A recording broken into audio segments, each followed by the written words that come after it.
हे महाराज जी को मेरा त्रिवार नमोस्तु नमोस्तु नमोस्तु। मैं 12 वर्षीय अष्टम वर्ष की छात्रा हूँ महाराज जी, और सभी लोगों को 12 वर्षीय कोर्स पढ़ने में बहुत ही मजा आ रहा है महाराज जी। और मेरा तो ये संकल्प है, जब तक जीवन रहेगा तब तक मैं पढ़ाई करती रहूंगी और सबको जोड़ती रहूंगी।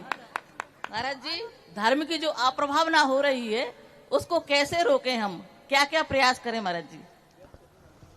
अप्रभावना हो नहीं रही, अप्रभावना कर रहे हैं। अप्रभावना तो छठे काल में होती है, पंचम काल में अप्रभावना हो नहीं रही है, होती नहीं है, अप्रभावना की जा रही है।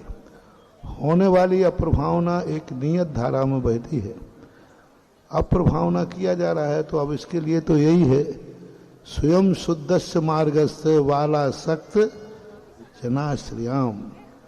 यह मार्ग अपने आप में शुद्ध है, और शुद्ध होकर के जो अज्ञानी जन है, बालक जन है, जो कसाय के वशीभूत होकर के धर्म की चिंता नहीं करते, समाज की चिंता नहीं करते, अपने खुद की चिंता नहीं करते और उद्दंडता पर उतर आते हैं, तो इनको कोई नहीं सुधार सकता।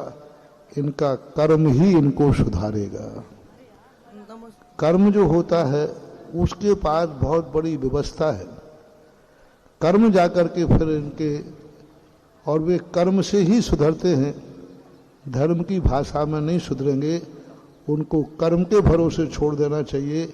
इनका कर्म ही इनको एक दिन ठिकाने लाएगा। और कर्म एक ऐसी विडंबना है जो अच्छे अच्छे लोगों के भी होश उड़ा देता है। जब कर्म पीछे पड़ेगा, अभी तो मस्ती ओढ़ रही है, अभी तो मौज ओढ़ रहा है, अभी तो हंसी आ रही है। जब राजा श्रमिक ने महाराज के गले में सर्प डाला, बहुत खुश हुआ, बहुत खुश हुआ, आनंद में हो गया, ठिलठिला के हंसा और महाराज के साथ व्यंग करता हुआ चला गया। देखा महाराज ने क्या कर दिया, देखा हमने ये कर दिया, हमने ये कर दिया। और हंसता हुआ घर पहुंचकर महारानी चेतना को बताता है ठाठ से, देखा मैं तुम्हारे महाराज को सांप डाल के आया हूं, और बहुत हंसा। लेकिन जब पता चला उसे